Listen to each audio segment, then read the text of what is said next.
So this is part 2 on the Wheel Horse 416H restoration series. So basically starting off right where I left off in the last video, but I got a little bit more done on the 3-point hitch. Basically just still mock-up yet. I want to get, of course, the engine in and running before this is exactly permanent so I can raise and lower it. But I used that same cable that I ran from the front where it hooks up to the back here. Just to hold the arms up for now. The center link is going to fasten to the same black piece, and that moves forward. It's hard for me to do one hand, but that moves forward, pulls the arms up, and that actually pulls the center link forward too, which in the end will actually lift up the attachment a little bit further. But we'll see how that works. I'm not going to do anything more permanent until I can actually try it out with an attachment to see what happens. But I think from here, I'm going to work on getting the rest of the tractor put together. So here is that. Engine mounting plate is on. Now it's time for me to lift the engine on the machine. So I got the engine bolted in. Now I'm trying to figure out on where all these parts kind of in the dash area goes. So I got this one part I think figured out, and I didn't cover this very well in the last video, which kind of sucks. So it appears anyway, this valve, well, it's bolted to a little plate. And that seems like it lines up with these two holes, which seems about right, because it's supposed to go right here. And then, of course, there's these carriage bolts that go in the side here, so that seems right. And then there's this little bracket right here, which, from looking at pictures that I took, it looks like it goes like this. But I can't quite figure it out, because if it goes up too far here, there's no spot for the battery for sure. And it hits the exhaust, so it has to go lower. So I was looking at my old, videos and pictures on the server from last time, and found a couple pictures here. So this one here, that little plate, it's down below. So it looks like it goes kind of upside down on how I had it. And I've been trying to figure this out for probably 10 minutes now. And then, yeah, that little piece sticks out that I was mentioning that hit the exhaust.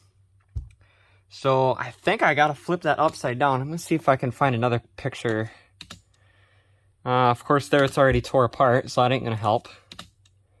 Still tore apart. You can see that little metal bracket the valve is fastened to. So I know there's another picture that showed it. Here we go. So that little plate goes down below the exhaust and screws to the side of the engine block. So I think I'm going to try getting that upside down, and I'll come back with an update on how that goes and be a little bit more in depth on how that's supposed to go, because if one of you guys take one of these apart, make sure you take pictures on how that dash assembly goes together, because this seems a little difficult. Anyway, I'll come back once I figure that out. So I figured out where that little bracket goes. So it does go down here. And thankfully, thing that I actually really like with these is the nuts are actually welded to the frame instead of having tried to reach around and put a nut in the back. So all I had to do is just thread the bolts in there and it went in. And then this little metal bracket, I guess, just goes to nothing because there's nothing to mount on the engine.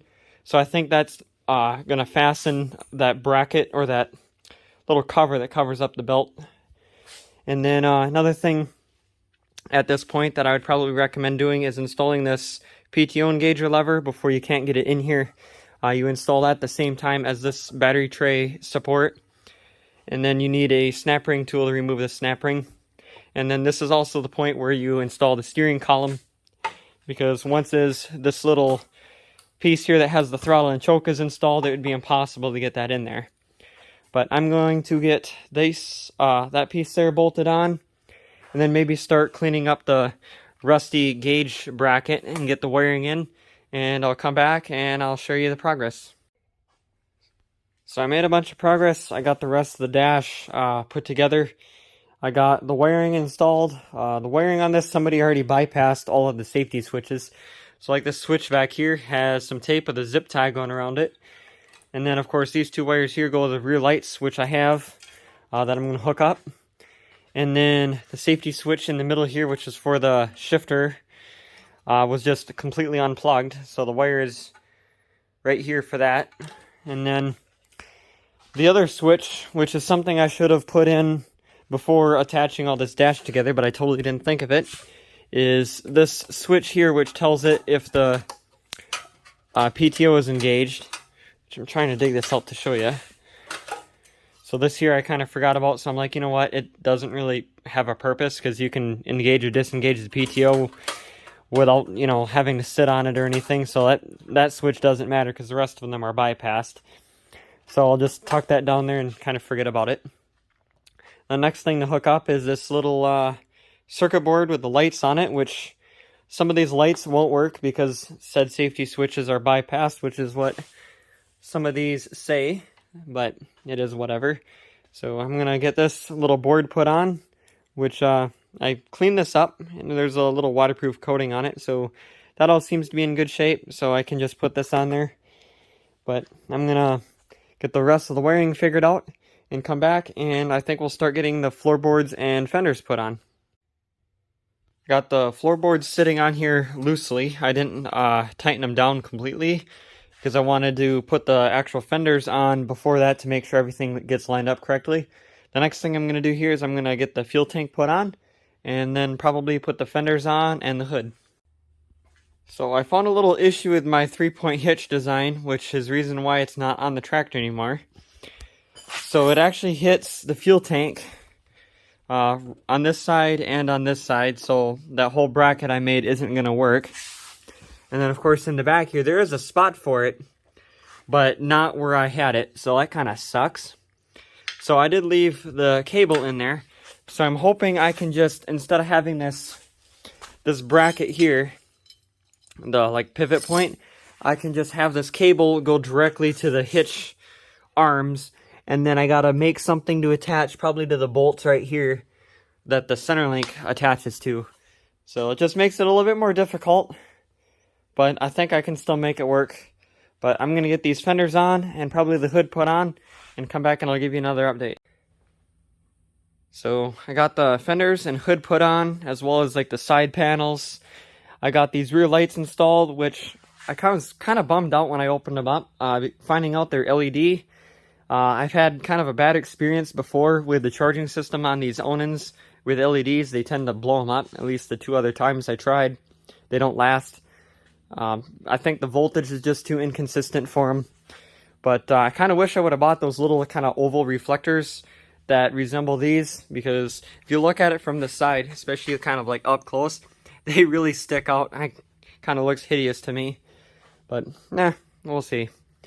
The steering wheel, the one I was going to put on it, which is this one, is actually kind of broken in a couple spots. It's broken there, and then it's cracked right there.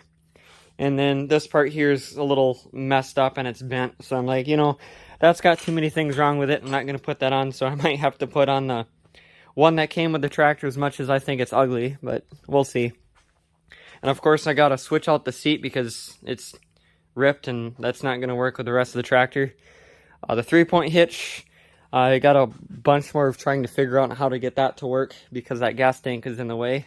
I think I'm going to go with the silver rims instead of white or black, just because the stickers on the hood are silver in the font.